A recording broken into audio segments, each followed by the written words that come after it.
Hello, hello. Let's see, how are we doing? Excellent, fair. Oh.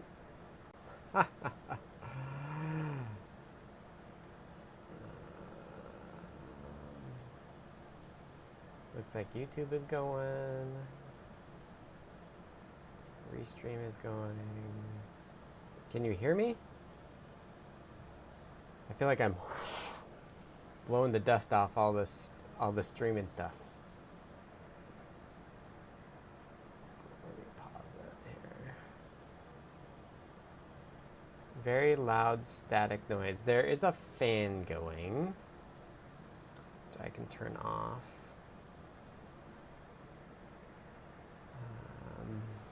Let me see. Oh. Go. Get out.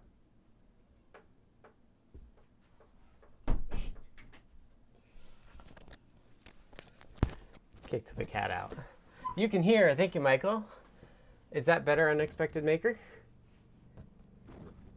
Does that sound better? You know, I think this does have a problem that it does rub against my shirt. So maybe that's it too. So many fans. All right, let me know how that was. I did open the window, so we'll see how it goes. Okay, let me say hi to folks. Hello, Unexpected Maker. Hello, Dave. Hello, sorry, I have random windows open here. Ah, did you hear the cats fight? I just kicked him out. I kicked him out because I'm talking. Hello, Bruce. Nice to see you all. Michael, thanks again. Hi, Eric.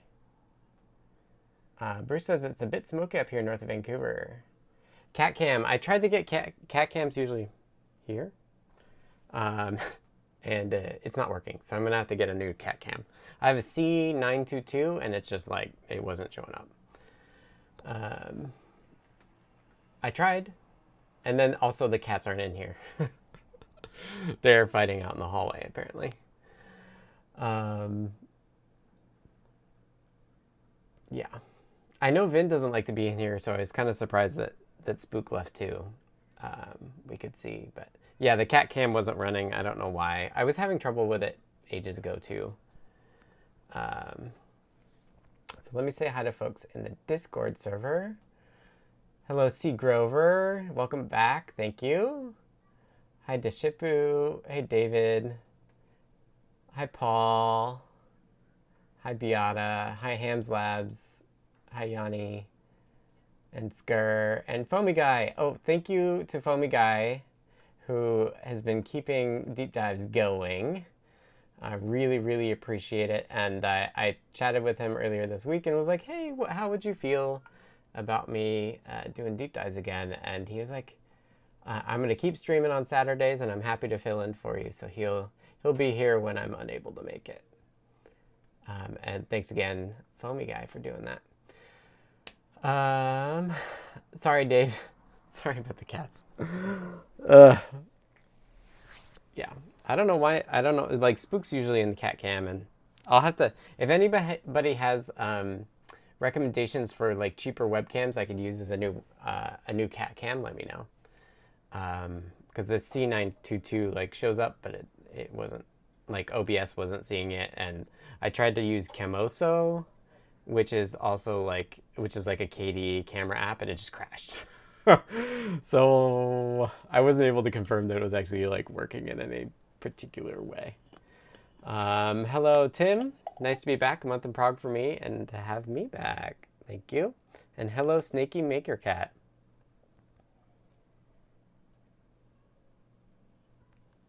So let me introduce myself. My name is Scott. I work for Adafruit on CircuitPython. I started deep dives at the start of the pandemic, and then took a bunch of leave last year because my partner and I had a kid. So we have a 1-year-old who's now in daycare. And so Fridays actually turned out to be a pretty reasonable day for me to start streaming again. So I was like, maybe I'll just do that spot. So Adafruit hired me originally to work on MicroPython, and that became kind of under our guidance CircuitPython. And the rest is history, I guess. So I continue to work on CircuitPython. If you haven't seen a deep dive before, it's kind of a bit of, here's what I'm working on within the weeds of CircuitPython. So like really low level. I'll cover low level topics, but if you have questions about it, I'm happy to answer them. And those of you who have seen them before, you know that when I answer them, I'm more than happy to also deviate and go off in tangents and discuss stuff. So yeah, before we get started, does anybody have some questions to lead us off with? Otherwise, I've been working on USB host stuff, and that was kind of where I was going to go. But it's been a minute. It's been a while. And thanks for being patient with me as I'm getting all of my streaming chops up to snuff again.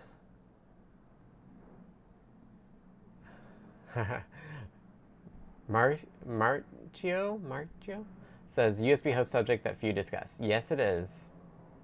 It's I don't know how many people actually work on USB hosts, so that's one of the reasons I like to do these deep dives, is because I watch a lot of technical content on YouTube too for stuff like this. So I don't rewatch myself, but I appreciate the longer form, really technical discussions. And I should also say that I used to do deep dives for 2 hours, but I'm going to make no promises about that. I'll commit to doing an hour, but we'll see. We'll hit that hour mark and we'll see how we're going. DJ Devon 3 says, welcome back.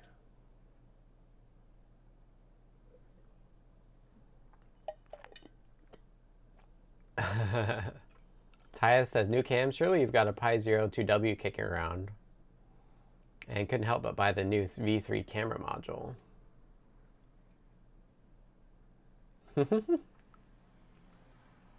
Hello, Clever. Yeah, I want something a little simpler to maintain than a Raspberry Pi. Must resist hijacking the stream. I've been working on the Raspberry Pi native tiny USB host. Clever has been. We've been hanging out in the tiny USB channel in Discord. So I guess 2 other housekeeping things. I'm paid by Adafruit to stream and work on CircuitPython, so if you like what you see here, please just buy stuff from adafruit.com. We've got lots of neat things. My desk is covered in bits and bobs, so maybe we take a tour of my desk. And then the other thing is Discord. If you want to join Discord, you can go to adafru.it/Discord. And that will get you into the Adafruit Discord stream where we hang out kind of all week long. Those of us paid by Adafruit to work on CircuitPython tend to be here around,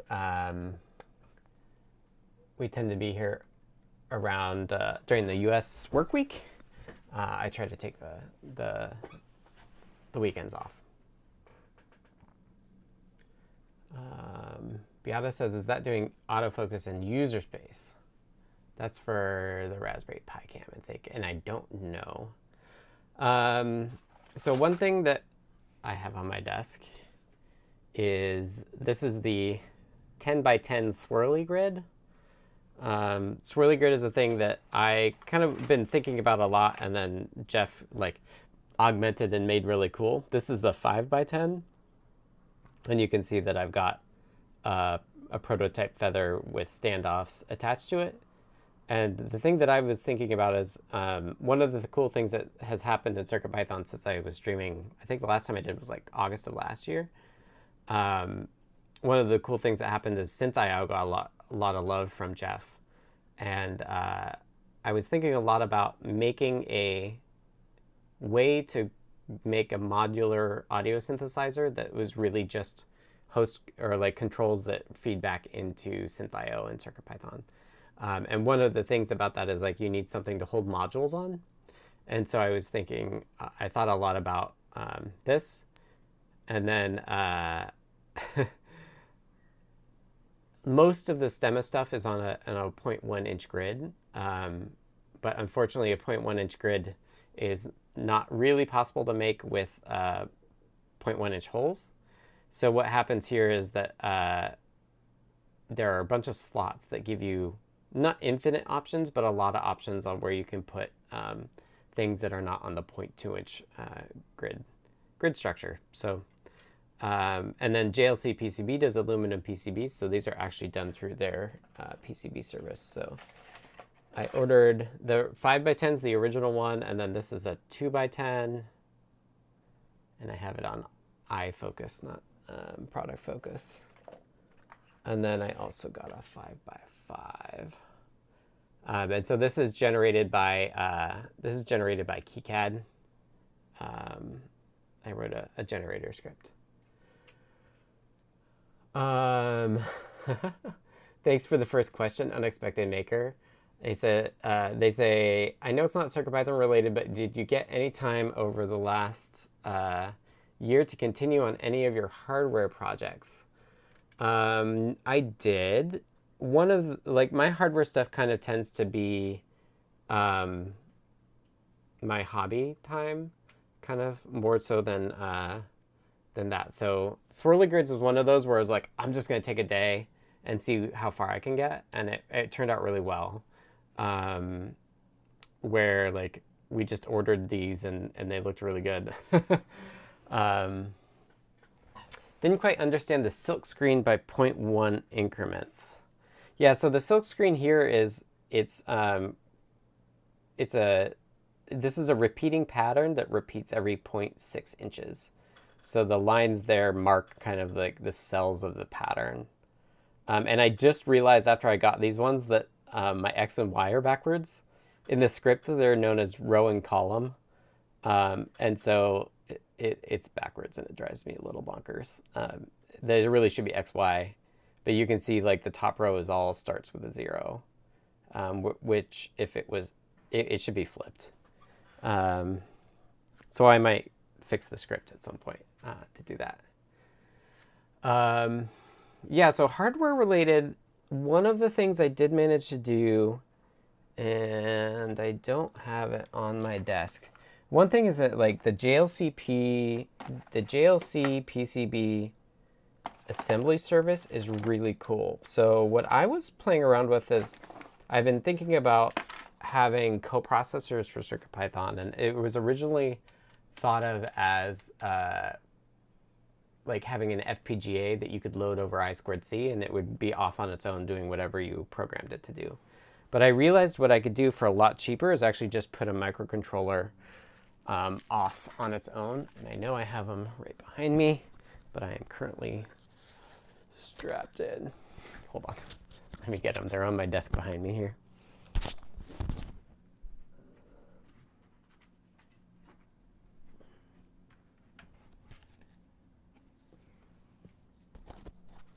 So I realized what you could do instead is use a microcontroller for that. And so what I found is, what I also realized kind of like in the confluence of brainstorming this, is that the STM chips have I2C bootloaders in ROM, which means that you can't really mess them up. The worst you can do is you can make it so that you can't get into the bootloader, but you could do that via a button if you need to. So this is one of the hardware projects I've done. These are STEMMA QT boards, but they have STM32G0s on them. So they're Cortex M0s with a few K of flash and a few, like 32K flash and a few K of RAM. And it's meant to be like a coprocessor for CircuitPython. And I've gotten reasonably far. Like I think I got the loading code for over I2C working, but I haven't done like the C-level infrastructure for that yet either.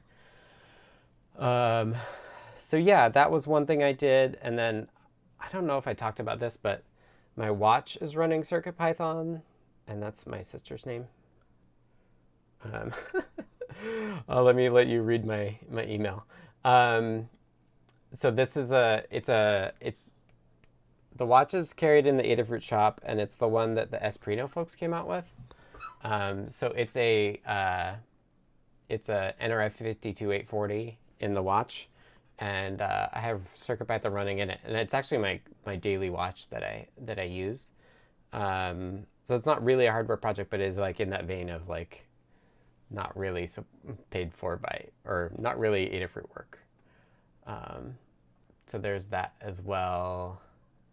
And then other hardware projects, I don't know. Keyboard, watch Python. Is the lowish I2C speed a bottleneck for getting data in and out of the STM32? I don't think it's too bad. I haven't looked. I haven't clocked it. It's been a little while since I was playing with that. Yeah, Beata says another Seesaw type thing, but reprogrammable on I2C. Yeah. So Seesaw takes the approach of like having a firmware that can basically do everything. Whereas the idea with this is that you would have, similar to the way that we support the ULP on ESP, is where the library can bring along the compiled code with it and then wrap it all in a Python class for you. That was the same idea. So the idea would be that you have a driver for this device that includes all of the code that would also be loaded onto the device, and do that kind of under the hood for you. How you use that, it's like anything you need a coprocessor for, and the reality is that I don't have a great example. One of the main things I was thinking about is going back to this synth idea, was that one thing you need for feeling like a modular synth is the ability of plugging from one plug to another plug. And my idea was to have low-cost MCUs at each end of that would be able to tell what was connected to what. So that was kind of like my first thing I was thinking about.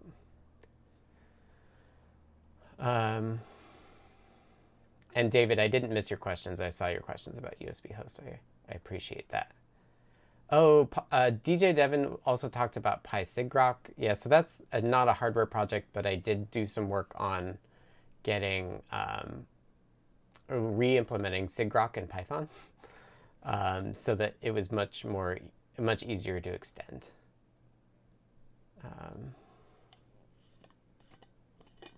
Yeah, and Unexpected Maker, if you could think of any of the other hardware projects I was doing, let me know at all. I can tell you what happened to that.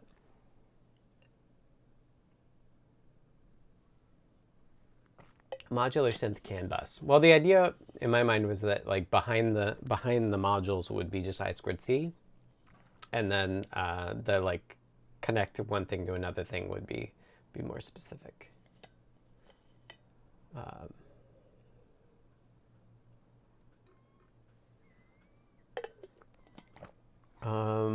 Okay, David gave me a nice segue into USB host land, and I know it's late for them, so let's start talking USB host. So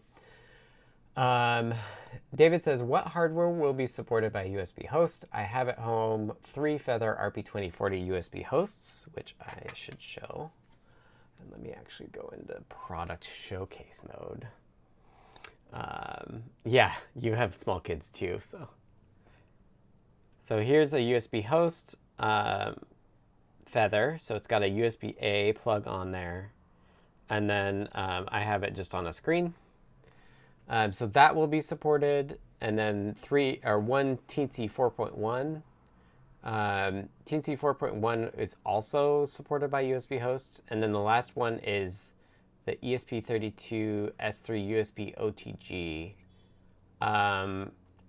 The S3 is not on my radar for USB host support, because it's either device or host. It's not both at the same time. So the cool thing about, and the reason to support USB host on both RP2040 and the IMX-RT, which is the Teensy, is that you can have both device running and host running. Now, on the RP2040, the native USB device is used for device, and then there's this really cool project that somebody did where they use the second core and 2 PIOs to do host, to do USB host. So that that allows us to do both device and host at the same time with the RP2040. And it was working, and now it's not working. So what I've been trying to debug today is actually why it's not working anymore. And then the other one is the Teensy 4.1, which is an IMX RT, and the 1050 and higher. They have 2 copies of the USB peripheral in it, so you can run one as device and one as host. And I've got the let's see, is it? It's not super plugged in. So on my desk, I've got so much stuff on my desk. I really need to clean my desk. But I've got this, which is the IMX 1060 evaluation kit. And I've got this OTG dongle that's hanging out of one of the ports to use as host. And then you can plug into the other one and get device support as well. So my main focus, to answer your question, for USB host is the RP2040 and the Teensy, the IMXs. Yeah, there's a difference between, there's a difference between doing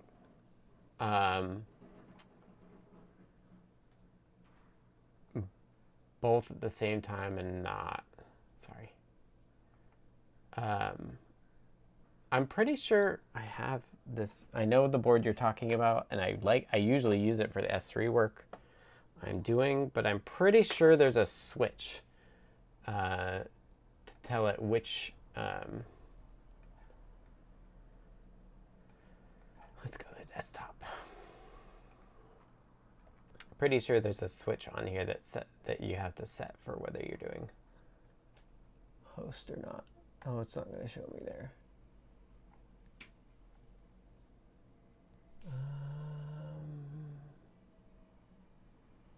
Yeah, like there's a USB interface switching circuit. I don't like the ESP32S3 only has 1 copy of the USB peripheral stuff. So there's a mode where like a USB port can switch between the two, but it can't be the same at the same time, which is what we actually want to do. I consider the IMX in a different ballpark due to high clock, but the RAM is still less than an ESP. It has its place. I did see we added support for another IMX in the 8.2, I think. So the IMX is definitely faster because like the lowest clock speed you see on them is like 500 megahertz, and a lot of them are 600. And they do have a lot of RAM, and that RAM is internal. One thing to always consider with the ESP is that it's a lot of RAM, but it's RAM that's not in the chip. So it's like connected via a slower connection. So you get a lot of RAM, but that RAM is not necessarily as fast. So like for speed, the IMX RTs are the way to go. And one of the cool things is that they have 2 USB peripherals for some of them as well. If you're new to the IMX RT land, there's a great chart on the site here where you can see like the Cortex or the Metro M7 is the 1011, which is this family. So it's 500 megahertz with 128K RAM, and half of that RAM goes to tightly coupled memory, which is why it feels really small RAM-wise. But then you get up into the 1040s and the 1050s, and they're half a mega RAM, and they only lose the 32K as well. And they're 600 megahertz, and this column here that you can't see the header for is USB. And it's USB high speed, it's not full speed. All of these are high speed versus full speed on basically everything else. So that's an area that I think we want to explore with CircuitPython as well. And then this 1060 is what's on the Teensies. So it's got a meg of SRAM, and you get most of that into CircuitPython, and you also get the 2 USB devices. Yeah, so Unexpected Maker asks is that ESP32S3 doesn't have enough high endpoints, and no, you actually need two peripherals or things that act like peripherals. And I've been learning more about USB host, and one thing that's so the way that USB works is the host kind of initiates all transactions. So there's this notion of frames, and those frames happen for full speed and low speed. They happen every millisecond, where the host will say, okay, we're starting a frame, and then it will say, this device, tell me what you've got. This device, tell me what you got. This device, tell me what you've got. And it does kind of like it has a queue of stuff that the host wants to get done in a particular frame. And that's a lot different than device, where you're waiting for the host to ask you something.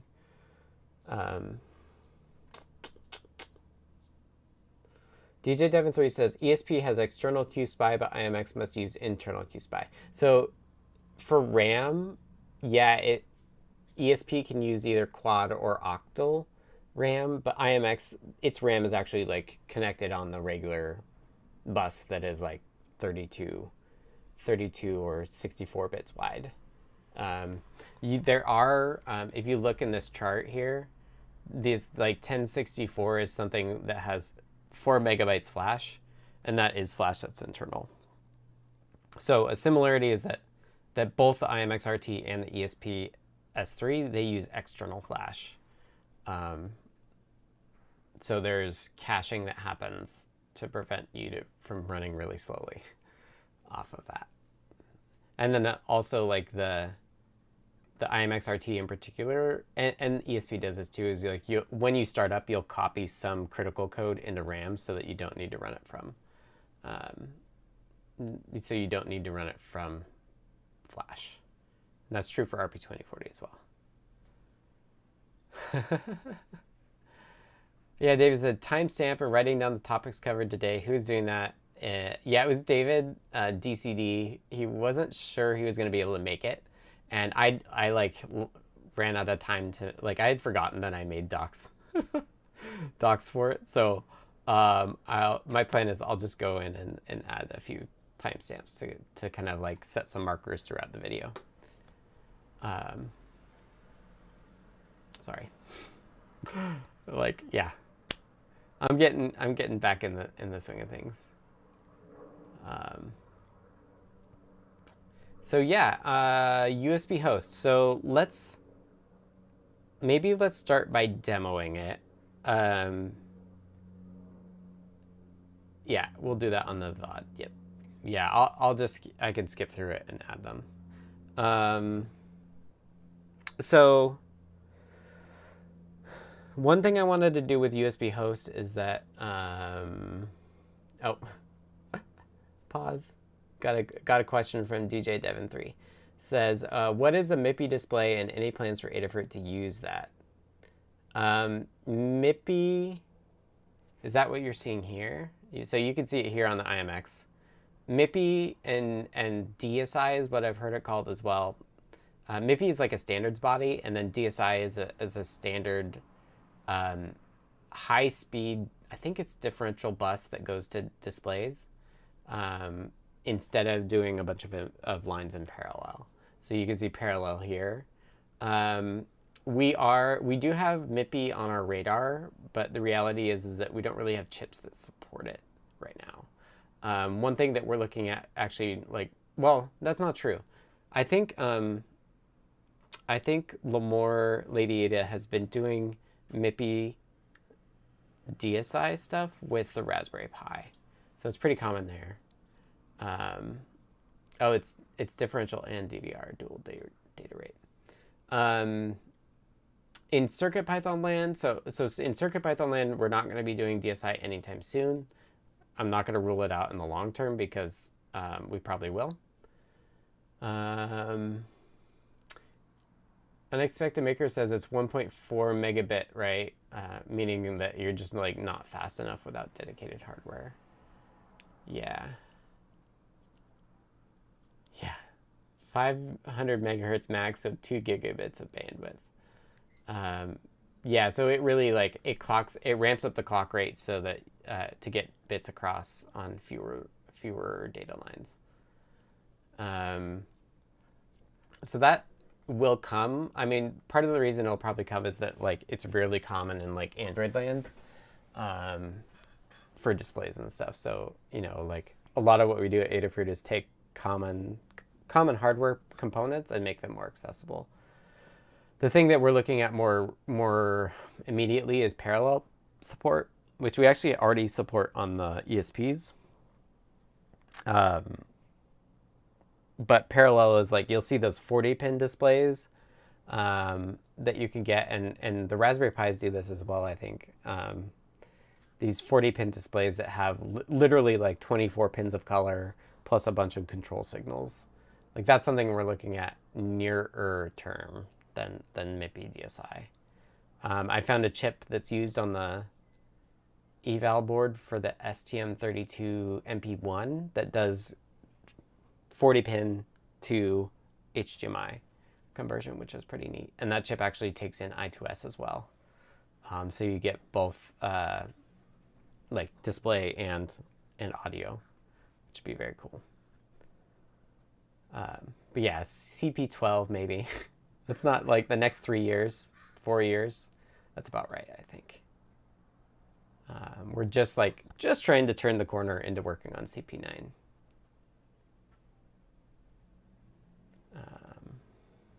Awesome. Hi, Kairon.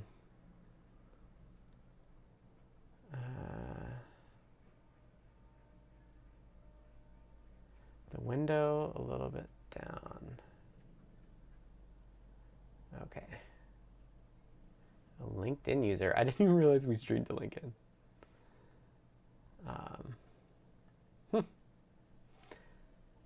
The 8080 parallel display type thing, I think it's different than that. There's also 8080, which is more like what we call 4-wire. It's just also more parallel. There's a little bit of a difference. I think one defining factor is whether the display itself has memory or not. So like in our 4-wire world, the display has a copy of everything that it's showing, so you only have to write what changes. And I think Intel 8080 displays have that too. But with RGB 40-pin displays, like that is a world where you have also VSync and HSync, so I think you're actually like literally writing to the display. There's no like intermediate buffer for that. Bruce asks, does IDF5 come with CP9? And hello, Bruno, as well on Twitch. I think the plan is that we're certainly updating the IDF5 for CircuitPython 9. And if 5.1's out, I'm sure we'll be there as well. There's a pending PR for it, and we'd love to get it in.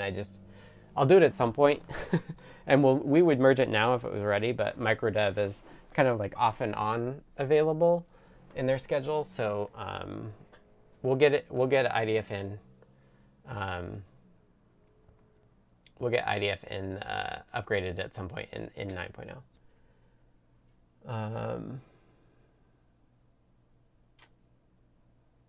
Oh, like the E3 S3 box, yeah. Oh, great. Unexpected Maker says 5.1's already out. Perfect. So when we circle back to IDF5, we'll certainly go to 5.1. Generally, we stay on the latest stable that they've released. It's just that there's a bigger gap between the 4 series and the 5 series that we wanted to do with 9.0. And then also in 9.0 is we're working on upgrading the MicroPython bits of CircuitPython, which is not an easy thing to do, and Dan's been working on that. So yeah, it's in the works. Any other questions before I talk USB host? Yeah, no pressure. Well, see, CircuitPython 9 is going to be probably next year, like stable next year. We're going to have quite a bit. We don't want to... So we have 2, but more likely 3 versions of MicroPython to update to. We have 119, 120, and 121 will be out soon. And both 19 and 20 changed the MPY format. So there's a couple big merges that we have to do. There's a couple merges that we have to do before we want to do a pre-release. Ah, DCD's here and says, I'm your LinkedIn user.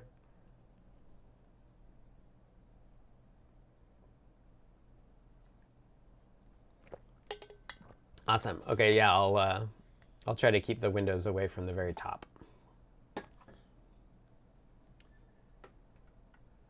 Okay, Clever's got lots of information on the different display types. So yeah, so USB host. Let's talk USB host. So USB host is the ability to plug another USB device into a CircuitPython device. And then there's two, there's either the user code's going to use it, or if it's keyboard, we want CircuitPython to use it as input. So I got that working both on RP2040 and IMX RT, mostly. And then the next thing I was working on that I've been working on in the last week is allowing you to plug in a like a USB key. This one doesn't work, and I haven't figured out how to get this fully working. But I need to try others. And I showed this on Show and Tell, as I was playing around with using another CircuitPython device as for mass storage from the other one. It's CircuitPython Inception a little bit. And I did get that working on the IMX, but I wasn't able to get it working on the RP2040. If you saw Show and Tell, I plugged it in and nothing happened. Hello, Michael. Good morning. So yeah, that's the thing that I've been trying to figure out. I have a suspicion because another Discord user also tried to get USB host working on the RP2040 and it didn't. So I have a suspicion that it broke for some reason. So I've been trying to figure out why that is, and I've been fighting my debugger tools a little bit on the RP2040, and it's been a little frustrating. But I thought we could take a little bit of a poke at that as well.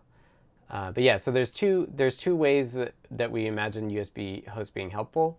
If you plug in a keyboard, you get CircuitPython will automatically translate the HID reports into serial input.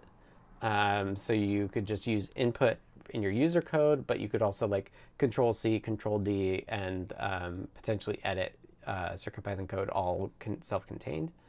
And then the other thing is that we have a small subset of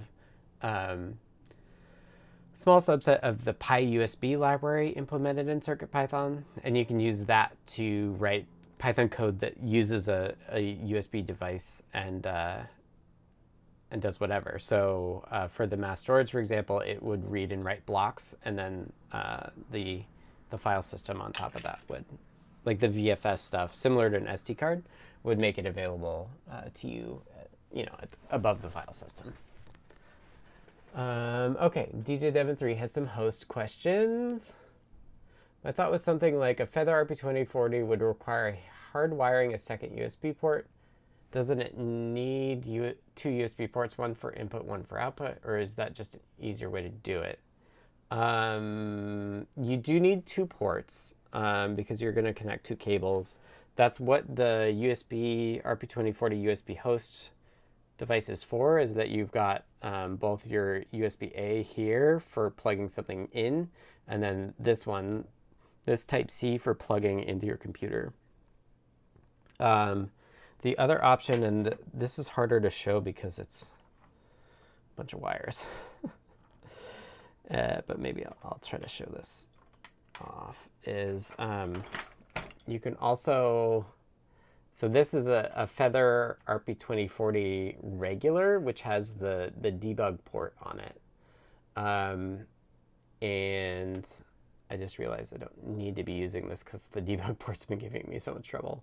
And then I've also got, this is a serial to USB converter. So one thing that's tricky is debugging with print statements over USB when your USB stack is the thing that's causing you a lot of problems. So I actually have the ability to use UART to output debug messages and that skips USB, which can be more reliable when you're messing with the USB stack. And then I've also got a Beagle. So this is a Beagle 480. It does capture. So we might take a look at some of those captures as well while we try to debug what's going on. So I plug the Beagle into there, and then I plug the device that I'm trying to use as via USB host into the Beagle itself. It's kind of complicated.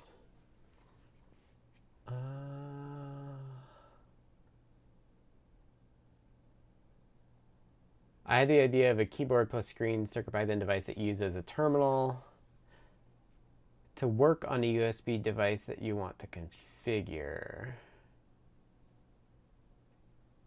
Replacement for a PC. Yeah, so one of the challenges is that, well, that's what this is, right? Like this is a screen and a USB host. And I showed this and it was working and now it's not working. So I'm gonna have to fix it. But we have the DVI support. So we have another Feather that does DVI, but unfortunately USB host and the DVI stuff, they both use the second core exclusively. So you can't actually do one RP2040 that both does HDMI or DVI and USB host. But something we're thinking about. Yeah, and Clever says, if CircuitPython isn't connecting to another computer, then you don't need the second port. That's true, but it's really nice to be able to program via a computer. That's why it's more important to us. It's more interesting to us for the cases where you can do both device and host at the same time. But it shouldn't be too hard if somebody wanted to add what's called on-the-go support, which is the ability of a port to switch back and forth. Like, we would merge that in if somebody wanted to. Hub support if the USB storage presents as more than a simple single device. Yeah, so I have it set up to do support 2 hubs. Right now, it was 1, but then there's this hub that is not on my desk.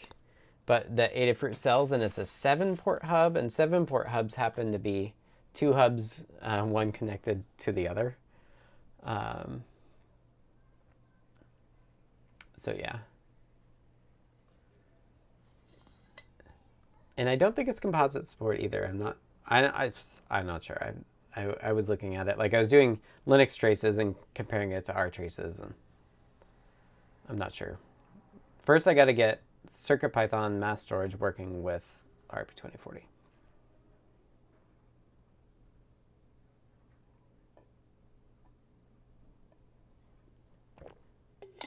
But yeah, Jeff was a little inspired by his like standalone CPM machine too.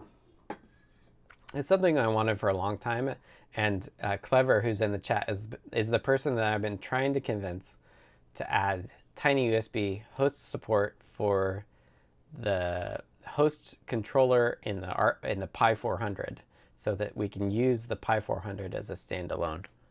Pi 400 is a standalone CircuitPython computer.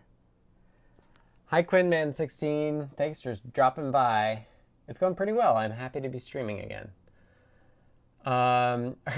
David asks, are you going to crash your computer live by doing USB things? Potentially, yes, potentially. And how frequently did it happen while you're doing development? I've restarted once today, and I've definitely hosed it before, but I think it's actually easier to do. It's USB host is more isolated than USB device stuff.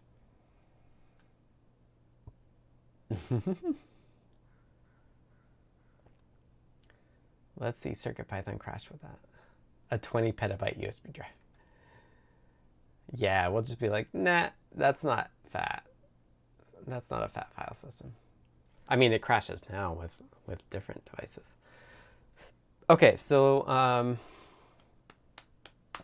what do I want to try first?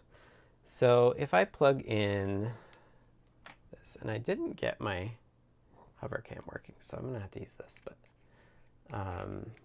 let's just see. One thing I wanted to try is I was just debugging on here. And the screen updates are a little slow because the screen is gigantic. It's also upside down. But it's running this code that's looking for a mass storage device. And I just wanted to give it a shot. I've got this keyboard that I tested with before. And it's one of those things, it's not actually a Bluetooth one. It's like one of those with a dongle. And I had success plugging the dongle in. So I'm just going to see if the keyboard still works in this build. So I plugged it in. I was realizing what I should do is, like, I don't know if it's active. Oh, so it found, there, it found, this is a good test still. So it found the, and I should, where's my terminal? I don't know if I have it on. One thing I haven't looked at in USB, tiny USB land is the ability to only do debug prints for USB host.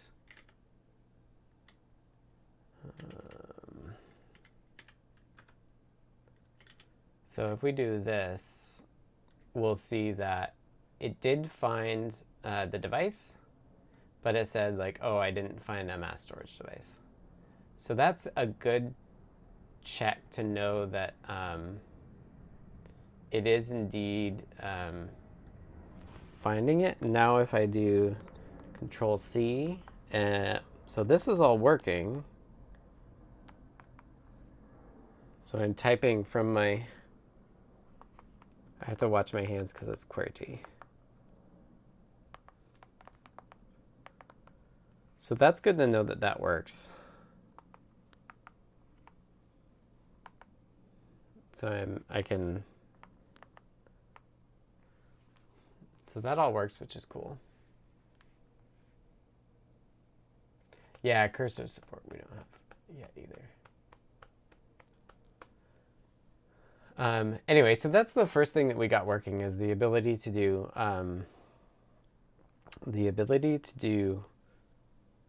keyboard input automatically into CircuitPython. So Tiny USB discovers that there's an HID device, which is a human interface device, and then the reports about what buttons are pressed get converted into a serial stream that then is treated like any other serial stream into CircuitPython. So that works. Now let's turn that off, and we'll disconnect it. And I was using my desk is such a mess. I should really clean it. Here's the CircuitPython device I was using. So I was using this device to test it. And so, oop, oh, I dropped it.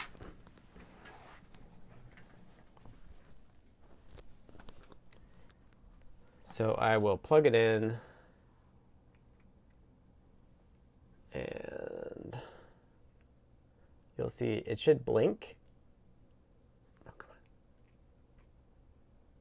Yeah, so like that's CircuitPython.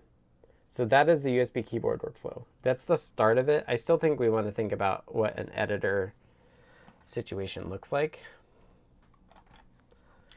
And then let's hit Control D here. See, so it just says searching for devices.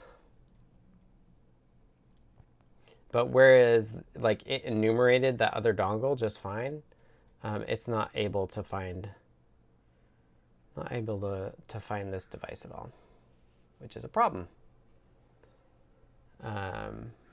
Especially because the IMX I think is able to do it. So let's oh, it did. It is in safe mode now. the other device. You can see the 3 flashes. So maybe I'm crashing device mode on the client device. Oh, I do have a Metro RP2040 here that I was using to test as well. Okay. Oh, you know why this is working? It might be working because it may not be running the latest code. Although I think it is.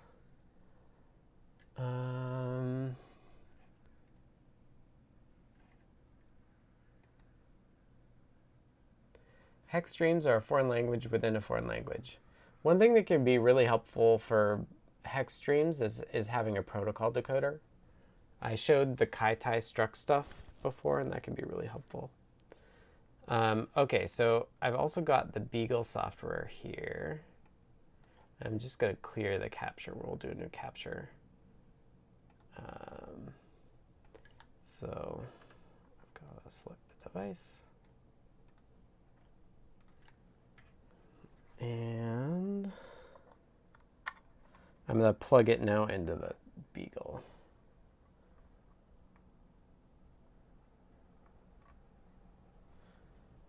And we don't get anything. No enumeration. Let me just, I'm going to hit reset on the host wing, or the host feather. Yeah, so it still doesn't work. Stuff is happening, which is good. But I'm not sure why.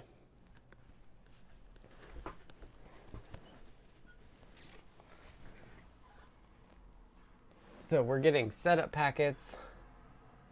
And I think, I don't know what these setup packets are supposed to be. The other thing we could do is disconnect that. And now what I'm going to do is, since we're still doing a capture, I'm going to capture what it does when given the...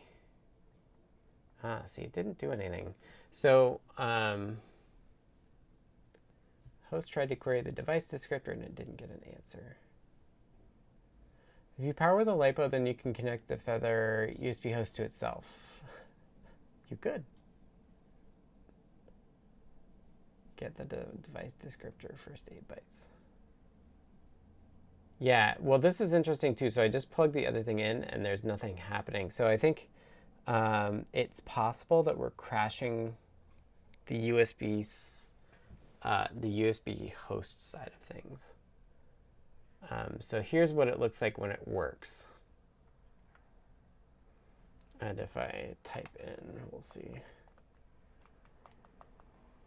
Okay, so let's see what this does. So here you can see these input reports, and it even tells us what key.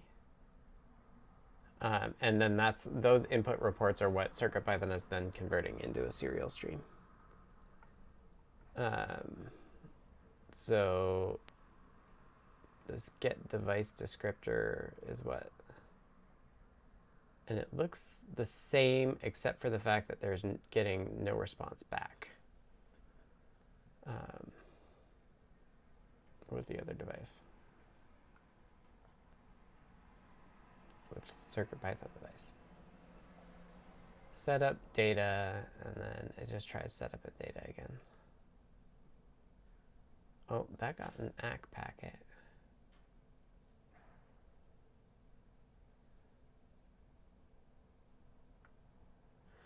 Where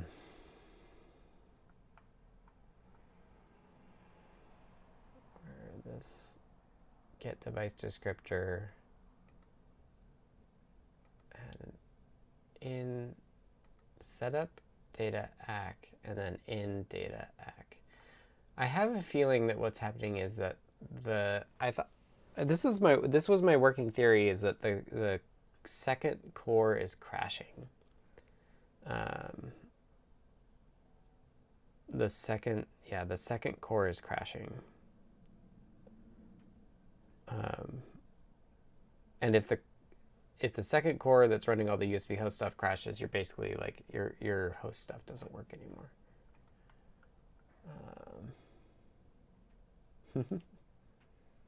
Yeah, I know.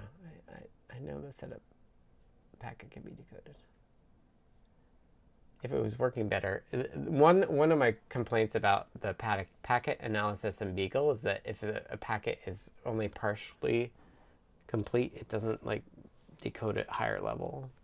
Like it should know from the setup packet that it was a descriptor request, but it doesn't even tell you that. You can see that when it succeeds, it does tell you that, but only after it fully works, which is kind of silly. And it's like not as helpful. Okay, so what do I want to do? I'm going to... So one thing I did add is the ability to...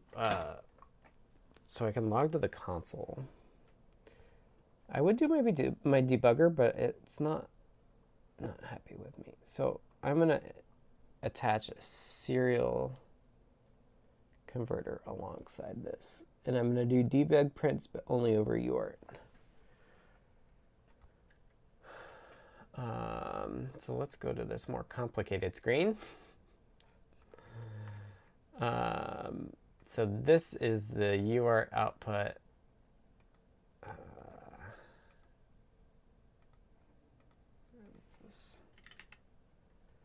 We'll do the device output here. And then we can rebuild here.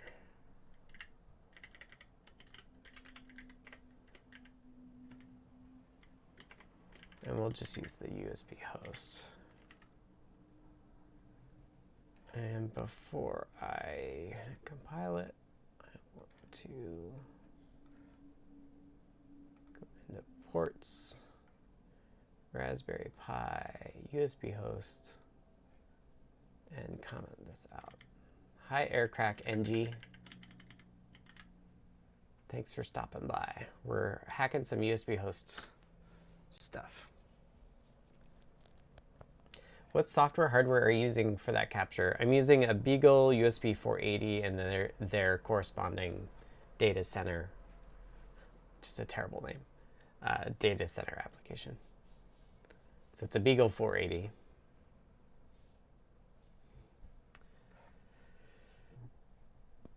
I'd love to use open tools, but the open tools are not. The challenge with using open tools is if they don't work as well or better than the closed source ones, you just end up in this rabbit hole of fixing the open source ones. I was like literally just trying to use the Blackmagic stuff for the RP2040 and it flashes at like 4K a second. I was just like, I can't do this. And I was having a bunch of trouble with J-Link after that too. Yeah, it's not cheap. The Beagle 480 is not cheap, but if you're doing this debugging, it saves you a lot of time. So yeah, I'd love to use some open source stuff, but I haven't found something that is as easy to use. Okay, so now I'm gonna. This is like the really manual, painful way of doing all this, but putting it into bootloader mode. And then I can run this command, USB host. So this mounts the drive and then copies it over.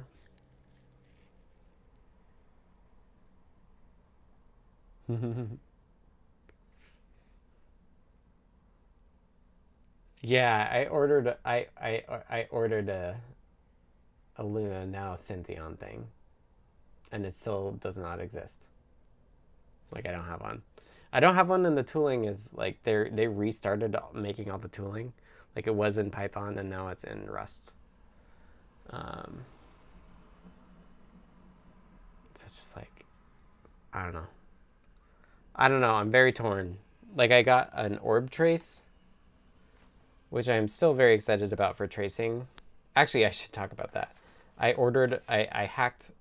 So this is an orb trace. And it's an ECP5, just like the Luna Syntheon thing is. And then it's got these two connectors. It's got a regular SWD connector and then a trace one, which is basically SWD plus trace lines. And I ordered from JLC a version of the Metro M7 that has a trace connector instead of an SWD connector. So I'm kind of excited to try doing full trace. My ideal world was where I could just use the orb trace, because you could use it as a regular debugger as well. And they were really helpful on the Discord getting me going. But loading on the RP2040 in particular was like super slow. It's like correct, but it's super slow. And I couldn't take it anymore. So I just like kind of switched away from that. Okay, so we mounted and we got, now we got in this window here, this is the serial output. So it's a mix of, where does it start? Yeah, so it always prints out serial console setup, and then this is the prints that we have going on in CircuitPython. So let me. It's currently got the keyboard thing in there. Let's switch it over to the CircuitPython device. And there we can see a couple of control transfers and a soft reboot. And I think this code, so I think I do have a thing in the hard fault handler that says it will print out if a hard fault happens on the second core, which is what I was thinking was happening. So let's go back to our Beagle trace.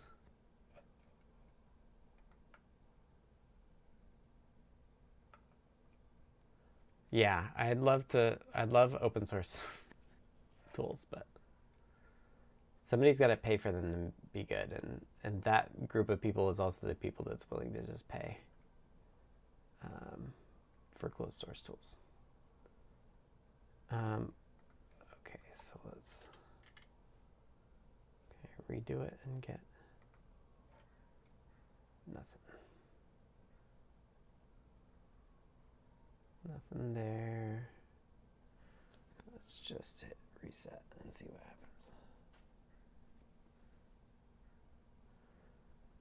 Okay, so here we're getting set up, but then we're also getting, here's an in transaction, which is good, but then the out data is not happening. It's waiting for, so what this out data knack is that there are these out packets. The out packet is the host saying, okay, device such and such, we want data from you. And then the knack, it looks like it's getting data, and then a knack.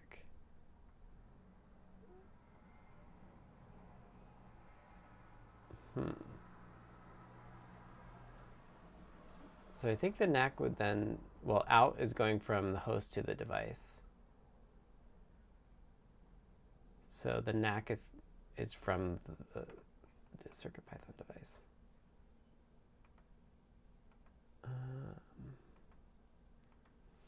The other thing we can do is, if we're not confused enough yet, I thought I had a second. So I have also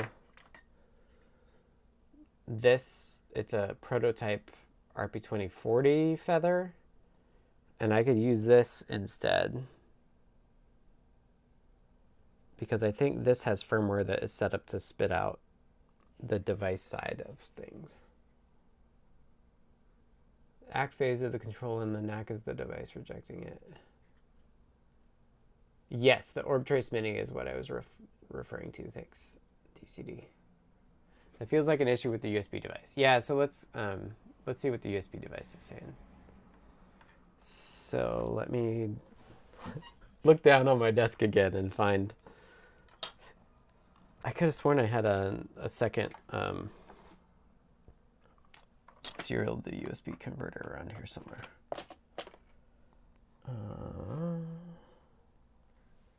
I know I do, I just don't know where it is.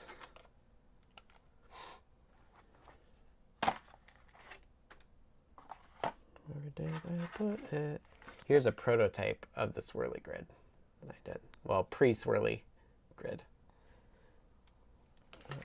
But that was the thing that caused Jeff to think, like, oh, do it that way. How did I lose this? I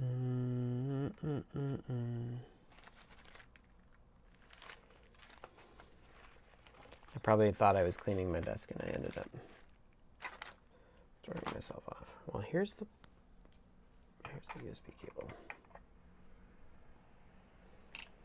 Welcome to Deep Dives. Where I think, what is wrong with this? What's the problem? Let's see if it works with this.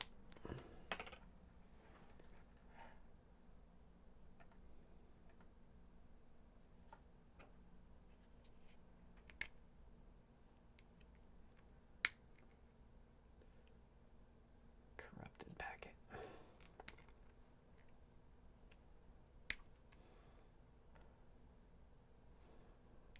Yeah, plug it into you.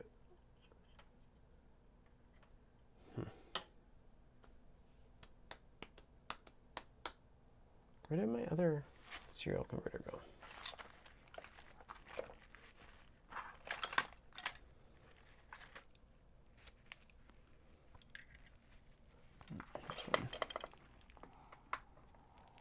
Here's one.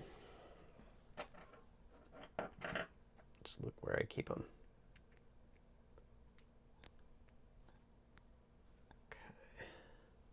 Now I need more wires. Sorry you can't see this. I realize I should have the overhead cam for it. What I'm doing is rifling through my box of wires. Getting one wire here for RX from the TX of this Metro RP2040, and need a second wire. Need a second wire.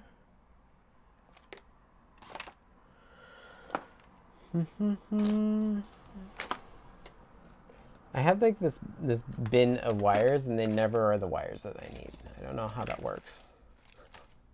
Like they're always like pin to pin or socket to pin or whatever. Whatever I don't need is what I pull out.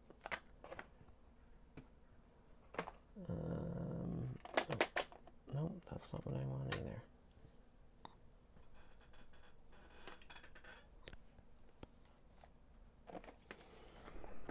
Let's see here.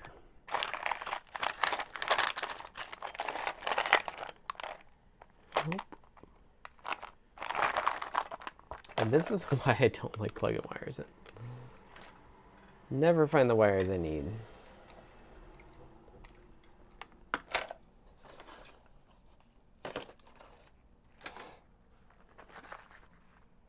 Here we go. Sorry, great YouTube here. All right, I found a ground wire. So now we can, let's take this one that I'm not using and do Dev Serial Silicon Labs 2014, I think. Yeah. And what happens if I reset? Yeah, so we're getting USB debugging there.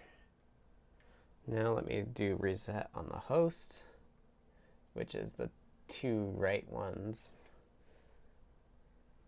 Assert failed. Oh, that'll do it. USB-D control transfer callback assert failed. So that would explain why the device is stopped.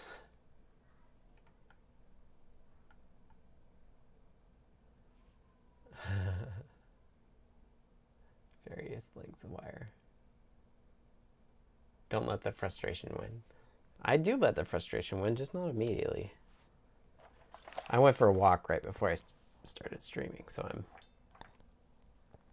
I'm freshly replenished with it. Okay, so let's pull up the source and let's see what this this assertion is and why it's failing. So we're looking in lib, tiny USB.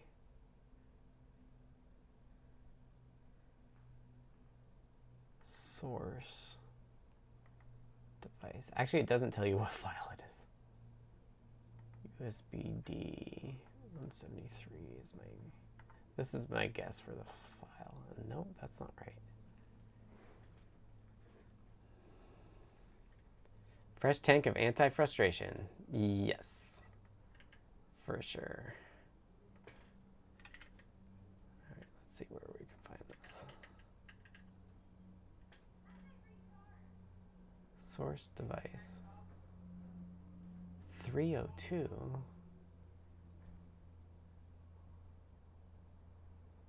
USB-D control. There, that looks like a device USB-D control. Line 173.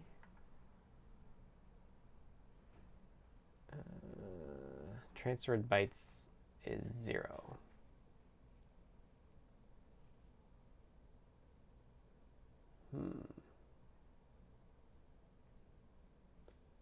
Endpoint 80 with 8 bytes.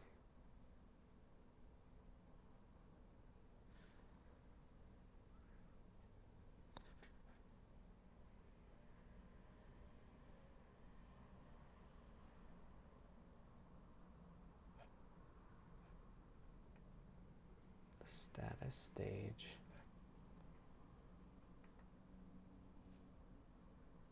Like it got the get device descriptor. What does this show? Oh. So the host is still running. Oh, the get device did work the second time. Set address. It is the 05. So that's what setup received. And then it's, oh, this in packet is wrong. Right, so I think this is the 8 bytes it's complaining that it got. So that's weird.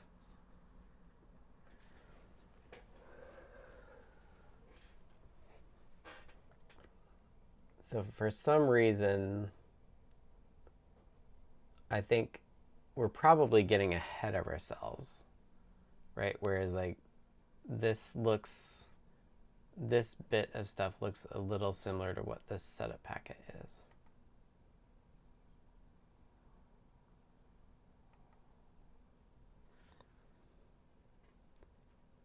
Five in the setup before that. Right, so I think the set address worked.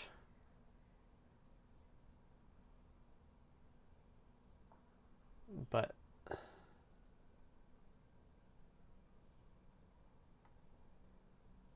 like it did the set address, but the transfer complete didn't work. And then here we don't have logging turned on yet. And this is where it gets kind of annoying because, well, one place it's annoying. If we turn on tiny USB logging, we're going to get all of the device traffic logged.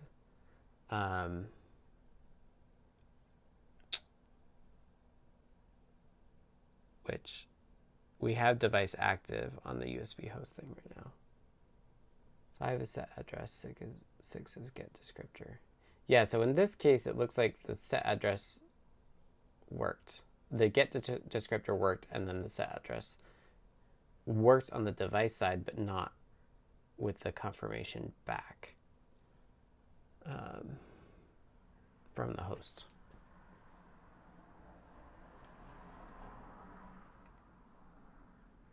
You know what? Maybe what we do first is we just do it again and see if we get the same thing again. So let's do another capture. I'm going to hit reset on the host side, which I guess I should also do that. Ooh, panic.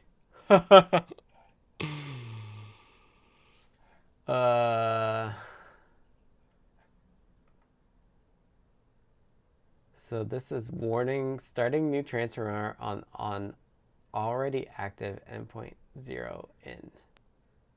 So our cert failed, and then it got the device descriptor again and then panicked and started over. And that's must be why we're in safe mode. So I'm going to reset the device, and now I'm going to reset the host. And we're failing that assert again. So it seems like it did the same exact thing a second time. Yeah, so I cleared it. Should be able to enumerate again when it gets a USB reset. It should, except if it crashes. If it's a well-behaved device, then yes. Yeah, it didn't fully reset upon USB reset. Uh-huh. Yeah, so here the set address is failing again. So it's getting the setup and then in. And the in packet is the thing that's causing the problem.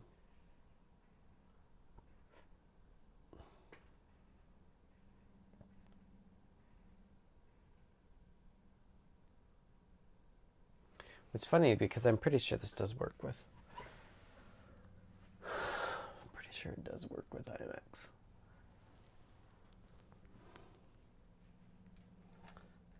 Okay. Let's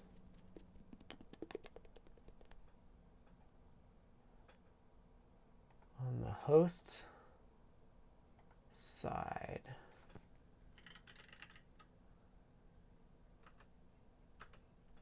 Let's find the set address stuff.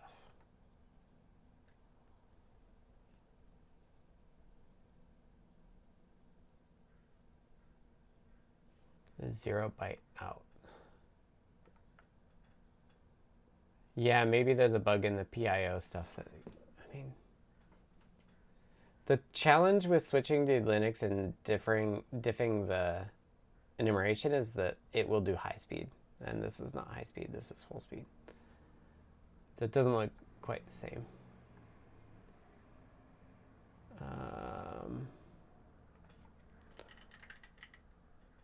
Setup.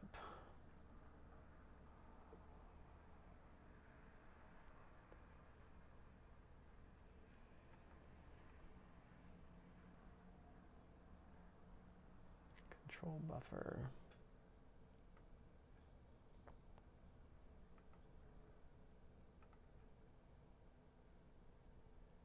Control data.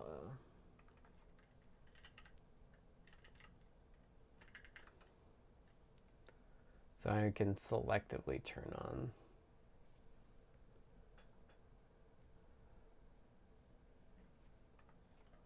some and add some prints.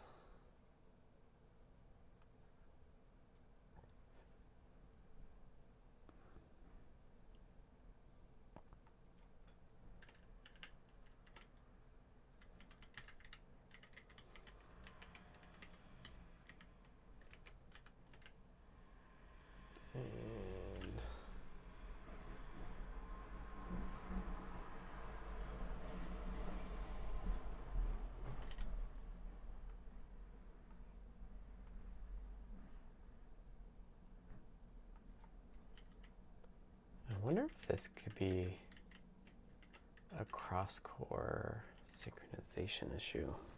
I don't think so. There's not caches between the two. There's not caches, but we had to do locks. Firefox for the... Okay, let's try this.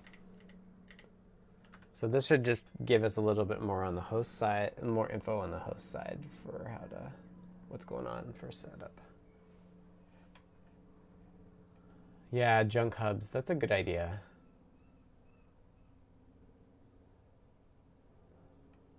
Full speed hub.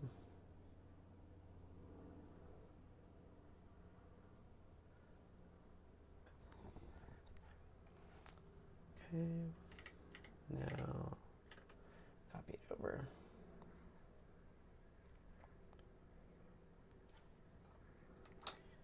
Reset the device.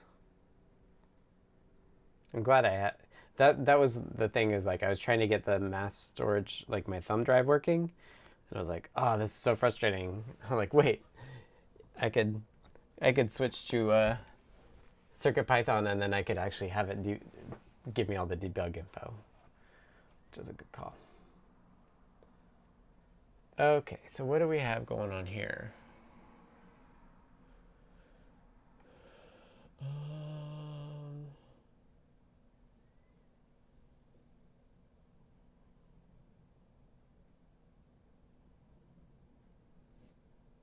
We've got this intermingled, which is annoying. Control setup 00.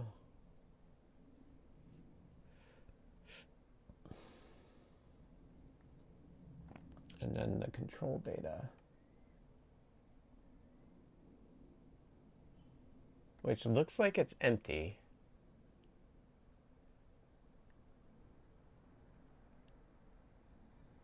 I wonder if I should I could turn off the CircuitPython prints. That might make it easier to read. Let's do that. So maybe we're trying to send no data and it's sending 8 instead. Right, so this is the control data. Oh, and then logmem is not.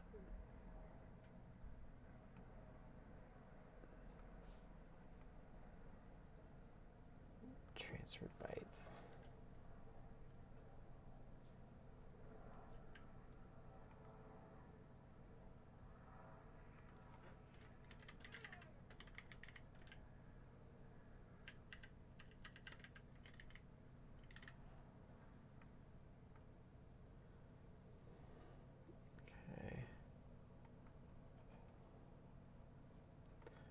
So, I mean, my suspicion is that this is a bug in the PIO USB code.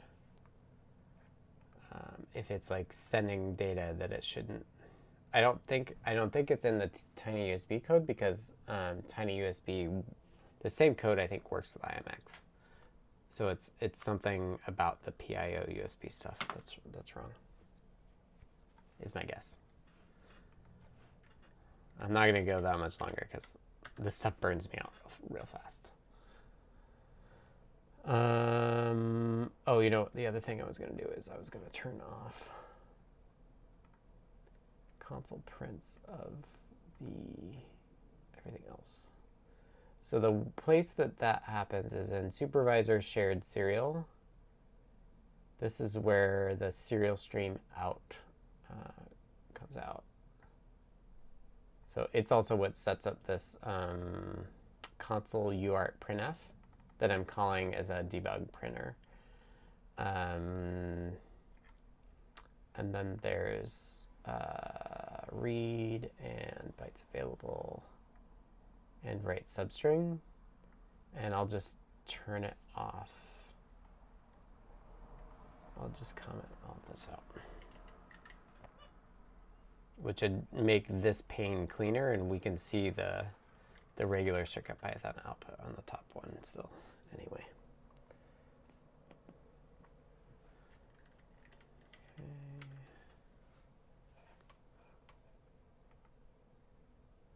Yeah, control ends 3 stages.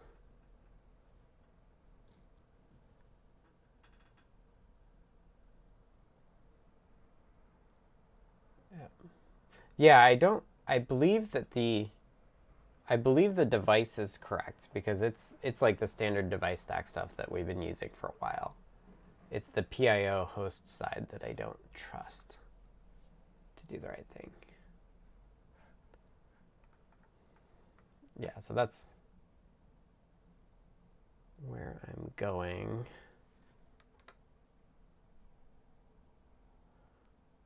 So I just reset the device again because it had panicked again.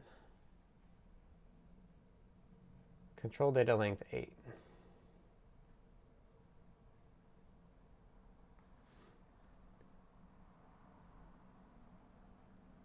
Am I seeing all three phases on the data 0 or on the Beagle? I don't think so.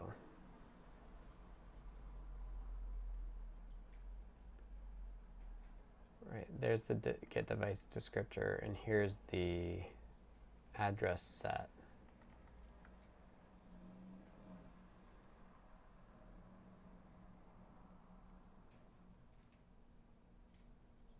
Set up data 0 ACK. Oh, but then we're not getting the data 0 token. Yeah, the other thing I have is a good resource is this book that I bring out every time I'm using it. USB complete.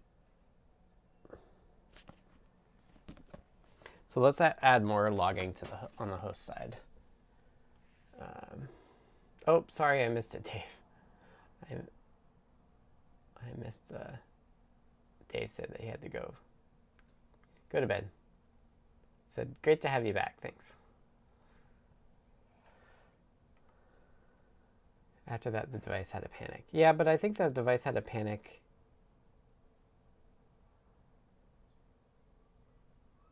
The second time.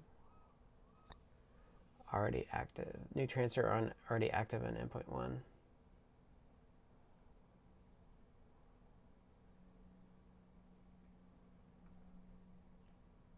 I don't know.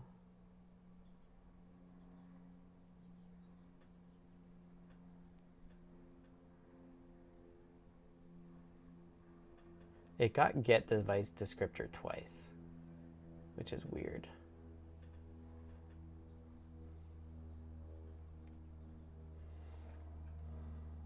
I don't know, this is all weird. The device a reset and see what. Oh, fine, I'll stop it, I'll clear it, play it, we'll hit reset on the device, full speed, suspend, we'll do it on the host.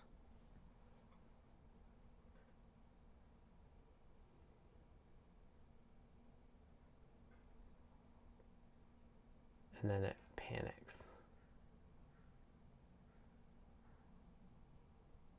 So it is weird that it's doing the two get the device descriptors. Like the first one fails, but it looks like it does a setup and then another setup. Yeah, I did the host again. Yeah, I know there's a delay too. I like having the delay because it does the auto captioning, which is great. Okay, so maybe the problem is that we're doing two get descriptors in a row that are not completing correctly. So let's go back to tiny USB host. This is the tiny USB host stuff is, it shows two gets, but the first get doesn't get correctly parsed. So like there's this one that fails, that's red, and then there's this second one that does complete correctly. And then there's this setup that causes it to crash and go off the rails.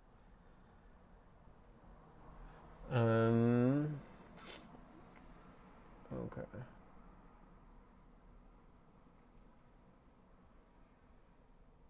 Control data.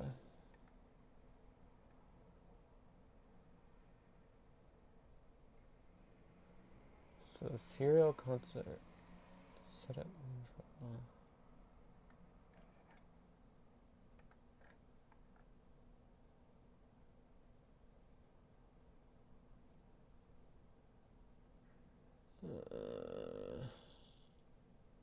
So this is in the callback.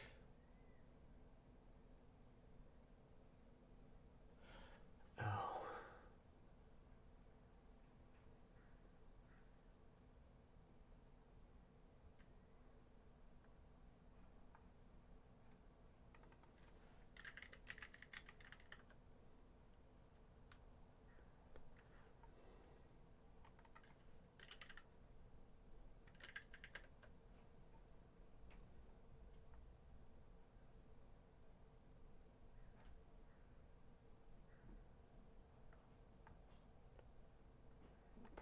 Descriptor.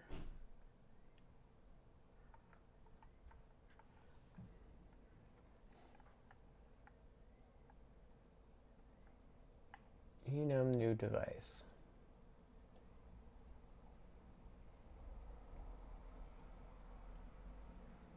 Process enumeration.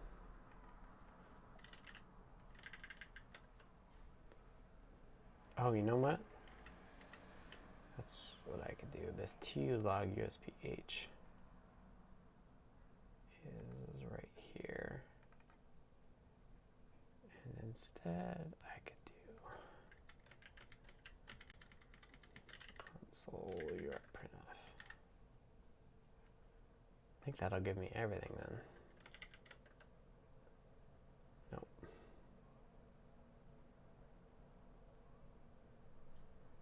Oh yeah, because I have to turn it on.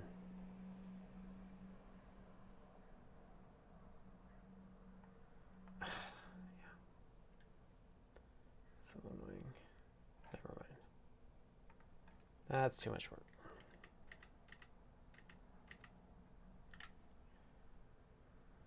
Do log level 2 and blah blah blah. Process enumeration.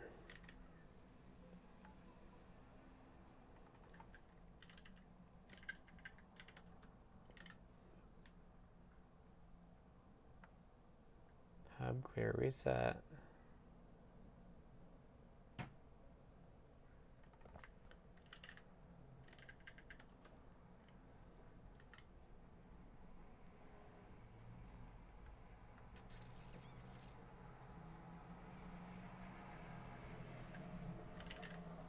I'm just trying to turn on some more logging so that we can see where it is.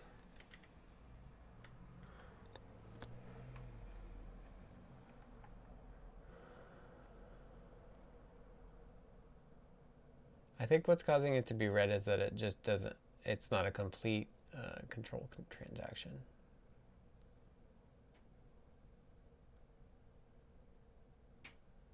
HCD setup send look like. Like it worked with the other device though, which is very weird. Okay.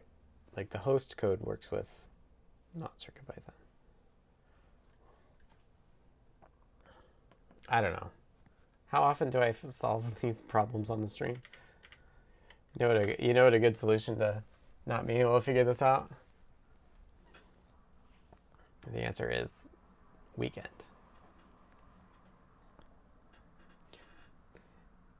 You think a quick walk is going to do it? Well, then maybe, right. Is a tiny USB sending the setup twice, or is the PIO side doing it twice? Good question. All right, let's reset our device. Enumeration attempt. 1, 2, 3.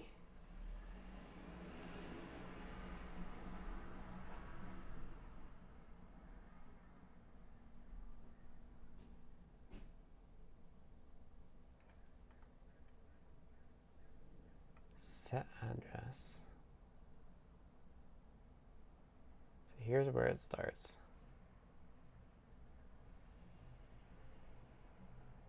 Get 8 bytes of device descriptor. Set address. It looks like that had to happen twice.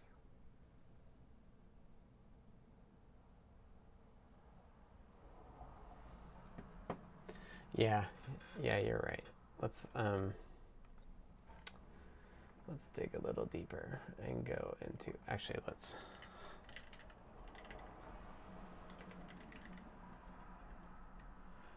take my declaration with me and go into portable Raspberry Pi PIO USB HCD, and we'll put this at the top, and we'll say setup send.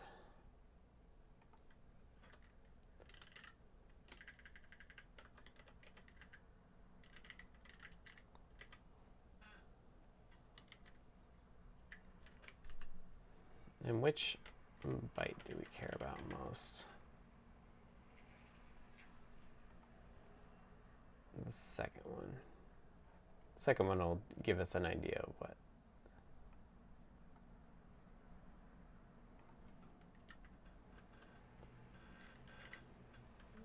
Set up packet 1.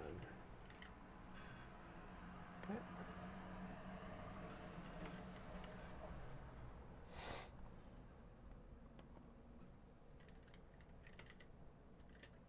So I got it in bootloader mode and copying it over again. Thrilling deep dives as always. But yeah, this is why it's like USB host is not primetime ready yet. I've been squashing. There have been tons of bugs on the IMX side around caching, where the RAM that the USB peripheral talks to is behind a cache to the CPU.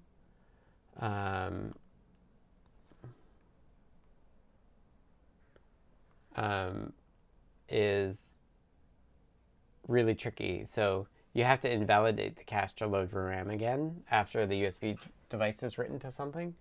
But that invalidation throws away any changes you've made to that memory. So you have to make sure and not reuse the memory for something the CPU is keeping track of as well. And so basically you have to align all your buffers to the 32 byte boundary of the cache lines, which is just a lot of work. A lot of very error prone. Okay.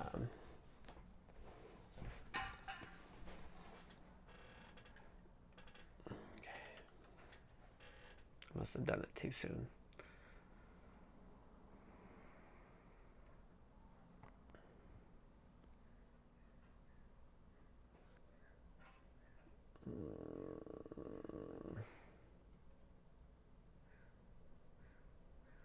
Serial constant setup.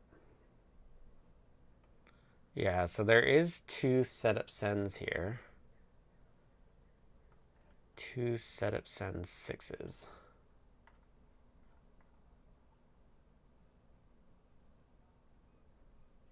Although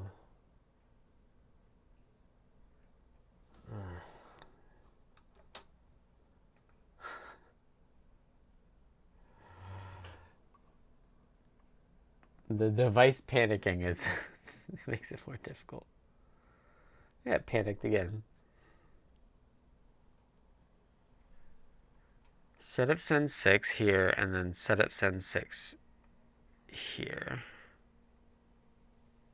Get 8 bytes of device descriptor is called twice. Oh, the fancy color stuff. Yeah. That's not a bad idea.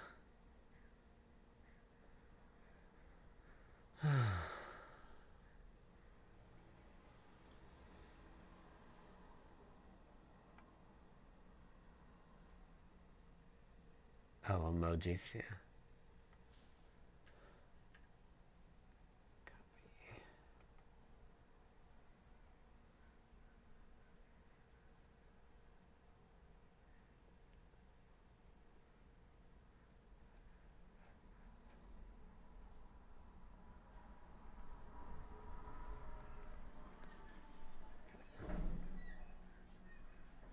So it does look like it's tiny USB host doing it twice. And why is that? Like it's being too eager.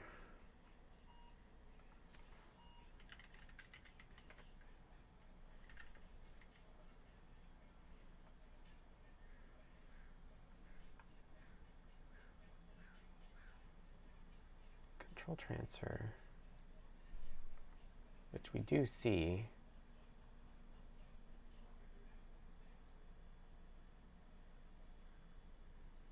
Two control transfers.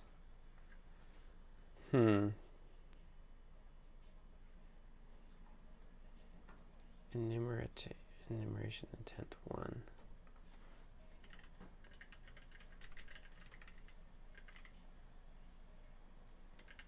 But that's really failed.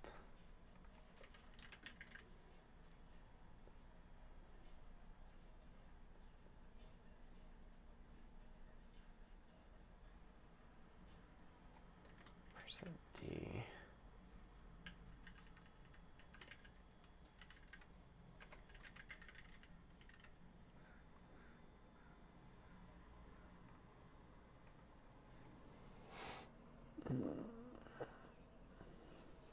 So I put it in bootloader mode. I'm going to reset the device now that it's in bootloader mode. I'm going to stop and clear.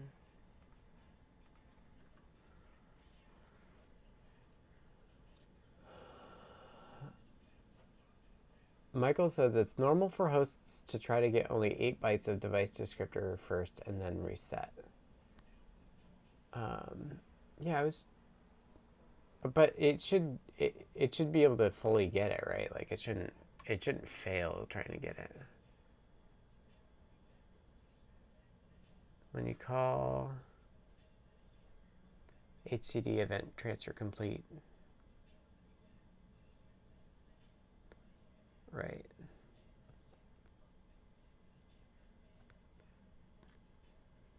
Right, so somehow something's saying the first one fails before it actually fails, right? It's kind of where it's at, which is causing the second one too early.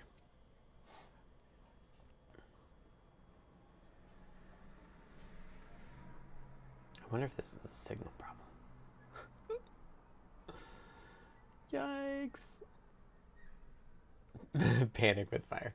That panic comes from like in the Pico SDK.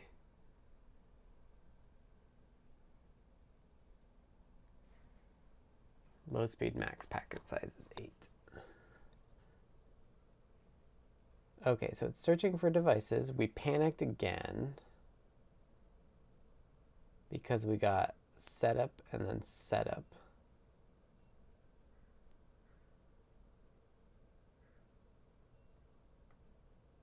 And here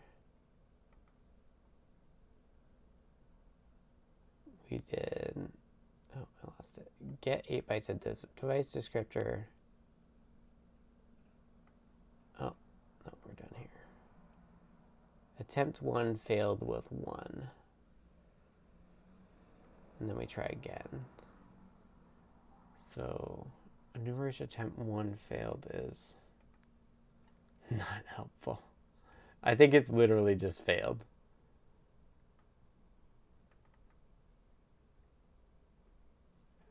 Process enumeration.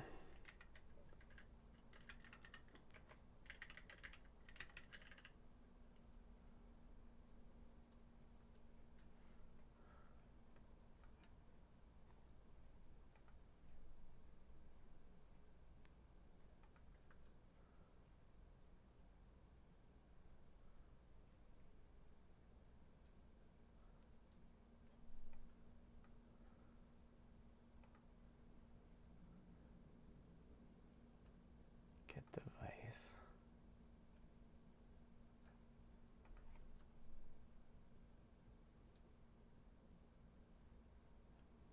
Right, so the callback is that. 8-byte setup, 8-byte out, and 0-byte in.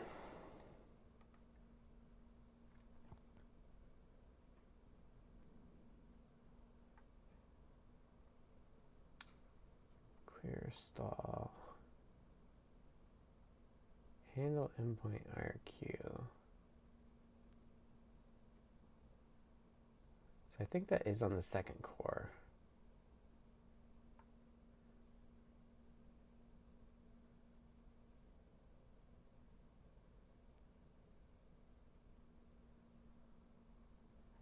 Like this is endpoint error bits. Let's just put it there and see.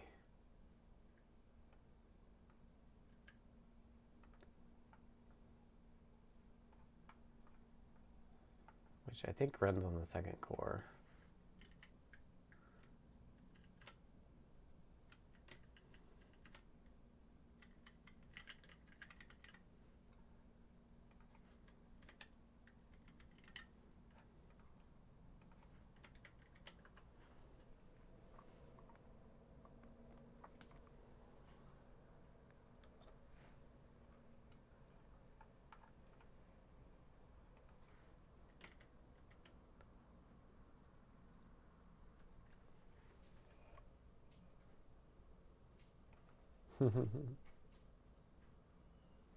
I think I might be able to do emoji.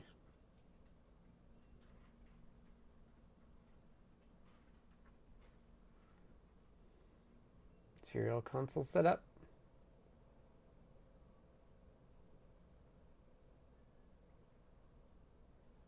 Ah, interesting.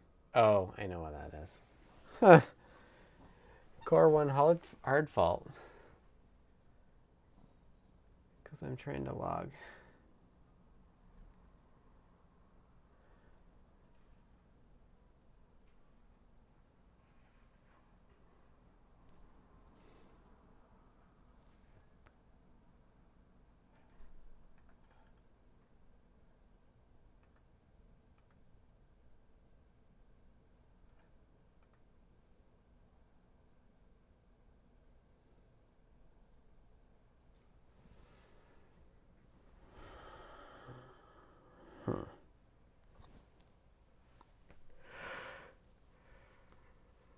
The Core 1 hard fault is because I have the MPU settings so that it doesn't run flash code. It shouldn't really be a problem. So we could get rid of that for a little bit. All right, we've got 10 more minutes. If folks have any more questions, please ask them now. This is the MPU stuff. I am a cooked potato in this room, and I think it's gone reasonably well. I tried to use the hardware encoding and it didn't work, but I got enough CPU, it's not a problem.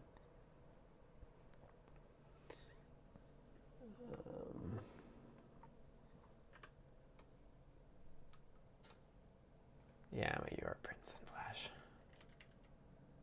Good to know that that hard fault handler thing works though. Just kind of funny.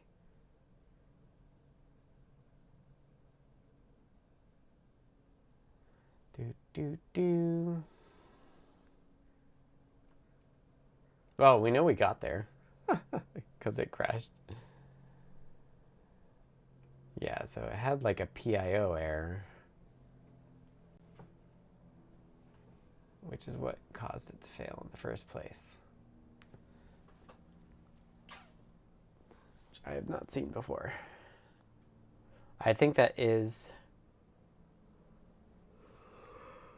well, let's look.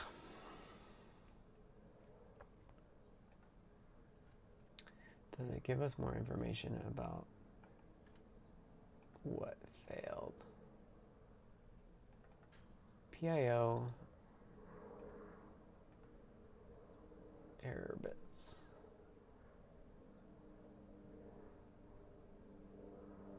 PIO LL.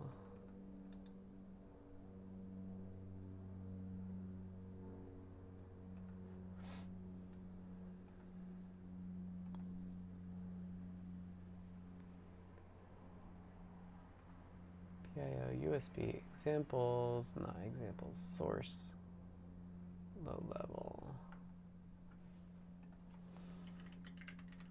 error bits.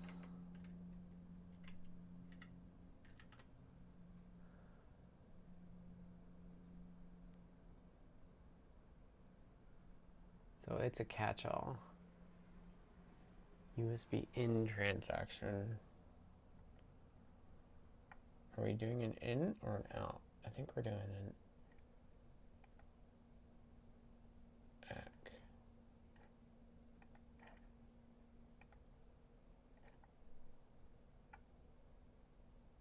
Out transaction.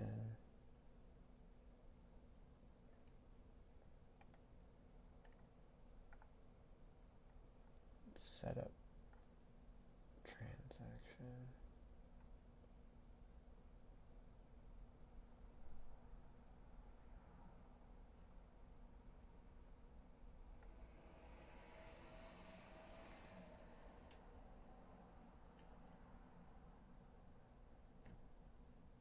PIO USB host IRQ handler. I think it's a weak thing. And it's coming from in this Pico PIO USB, I think. Like, let's see what this does. Transfer complete. Yeah, see, there's this like host IRQ handler.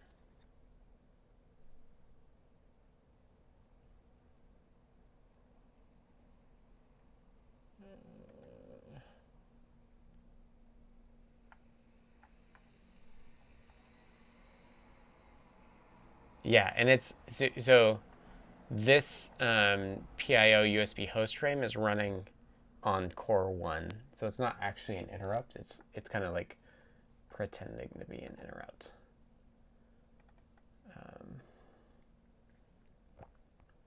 It does it at the end of. So this is literally like, I'm running a frame, send the start of frame, and then do all of the transactions we've queued up. And then check for a new connection and do the interrupt handler. Increment our start of frame counter. And one way it works is with a timer tracking it, but in CircuitPython we actually just have a loop that calls this frame function.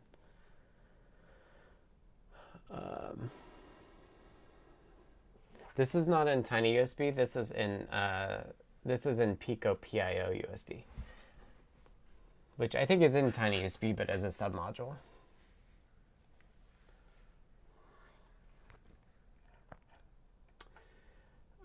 Okay, David said, so by default you will catch the keyboard for the REPL, but can we have the keyboard for reading from the code? Maybe to add macro or do keyboard in / keyboard out. Yeah, so there is a way to like detach and attach the kernel. I haven't tested it, but there are function calls there that should allow you to like take over the keyboard and basically disconnect it from CircuitPython so that you can raw access it yourself. But the other way to go about it is like whatever inputs you want into the input stream, you could do conversions into. PIO enumeration isn't resetting properly.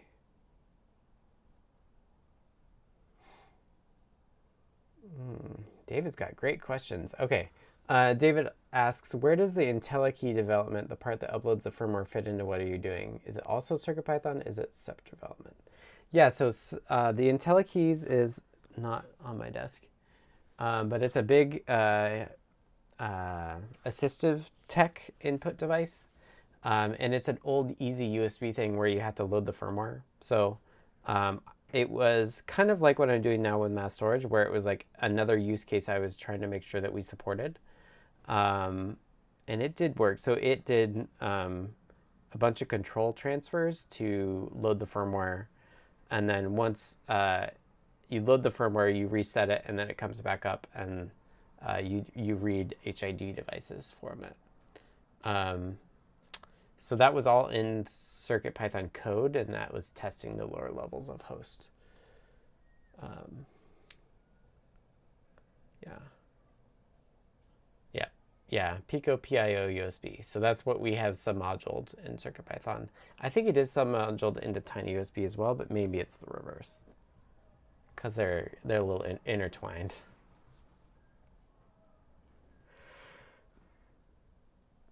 Yeah.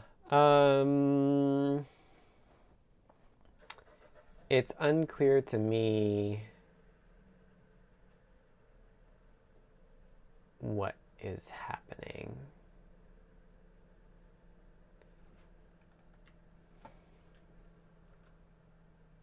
Like I could just I would like to figure this out. So I'm going to be a little reckless and print out from the second core. I think basically wherever error bits, or maybe I find this LL transfer complete. No, but that's not going to tell me as much as I want. So let me just do PIO in error. Last thing. Tiny USB has a non-submodule copy. Interesting. So this is out.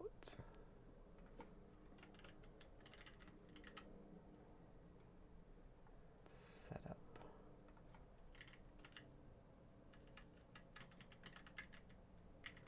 This like in-out setup data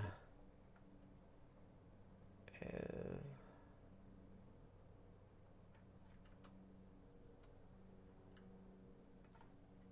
like the building blocks of USB. The lowest of the low levels. Yeah.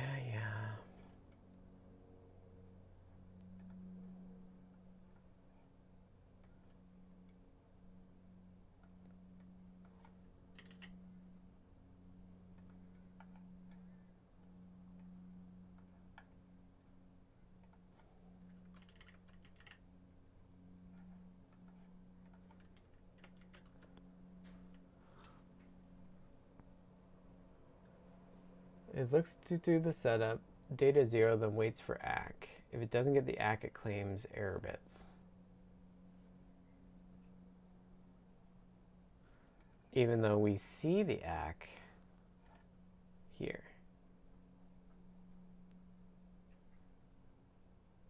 Maybe it takes longer than it can? I don't know.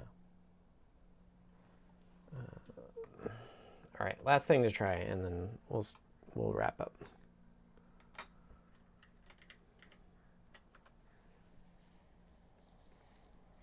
Yeah, you know what's more fun?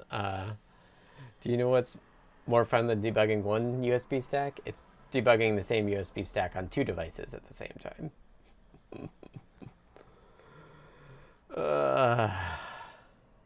Okay, so it was a setup error.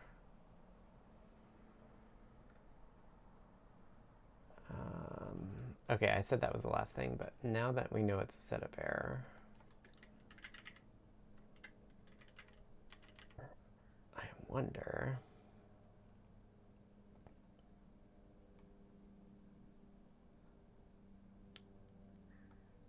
what these two buffers are.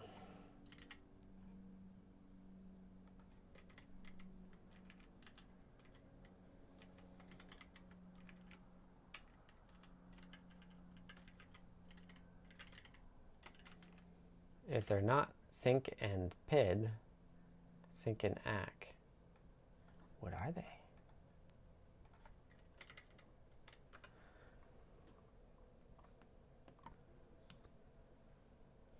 Yeah, it does have timestamps. I did see that.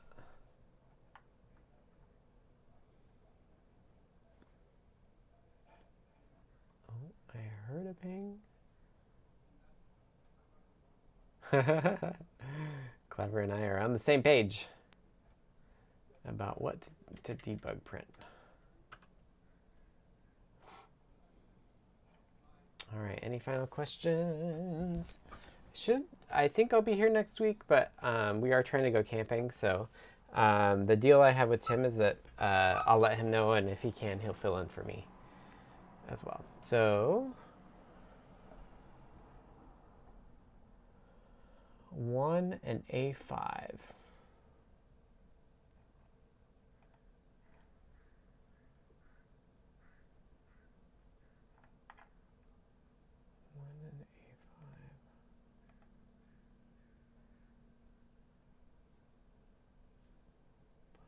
don't know what it's supposed to be. It seems like ACK should be D2.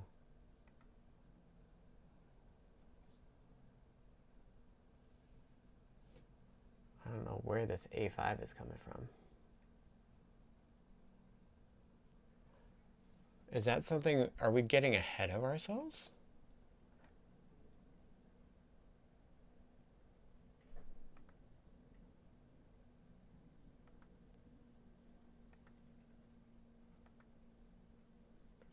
It's like, I feel like I saw an A5 somewhere else.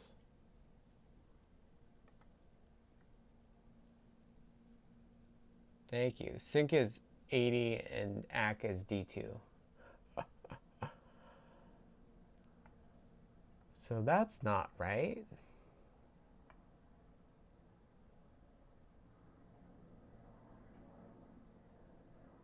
Huh.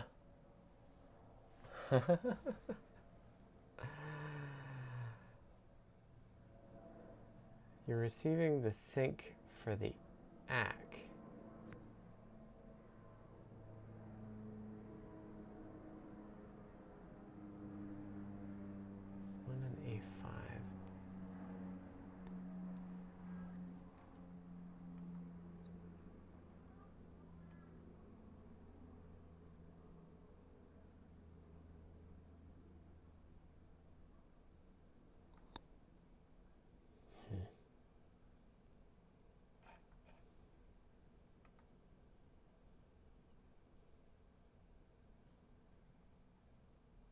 Every token starts with a sync symbol. Oh, and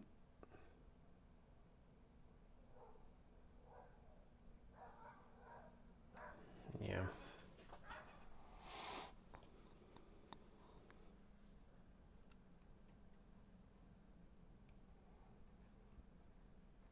Yeah, I was doing Salier capture of the bus too, and that might actually be what we need to do in this case. But not on this stream. I'm not gonna get the Salier out. All right, let's wrap it up. Thank you everyone for joining me on this dust off the deep dive equipment for myself. As I said before, I'm Scott. I go by Tan Newt online. If you want to keep chatting about this or anything else, please join our Discord server. It's adafru.it/discord to join. We usually chat in the live broadcast chat. That's what is next to me here. This is YouTube. And then we have a CircuitPython dev channel and also a tiny USB channel where we can talk about all sorts of this USB stuff. I normally stream starting again now, assuming everyone's healthy in this house and the child can go to daycare. 2 p.m. Fridays here on the Adafruit server Discord channel. Blah blah blah. I'll get more practiced at this. If you want to support me, you can do that by supporting Adafruit, who pays me to do this and the development I do, by going to adafruit.com and purchasing any of the cool toys and devices that you see there. If you have ideas for devices, let me know. If you have ideas on a new camera for CatCam, I'll probably shop for that right now. So I'll get a new camera webcam here for CatCam, and then maybe the cats will be in here too. They're not even in here right now. Yeah, other than that, I think that's it. And we'll see you all on the Discords, and then hopefully next week. If not, we have a deep divers role as well, so I can ping you there and let you know if I'm gone and if Tim is going to take my spot and all that sort of stuff. So if you're not in the deep divers, let me know, and we'll get you in there too. And that's on Discord. So with that, have a great weekend, everyone, and thank you for spending 2 hours of your life listening to me ramble about USB host. I'll see y'all later. And I just remembered, oh yeah, I pet the cat at the end. Well, the cat is outside, so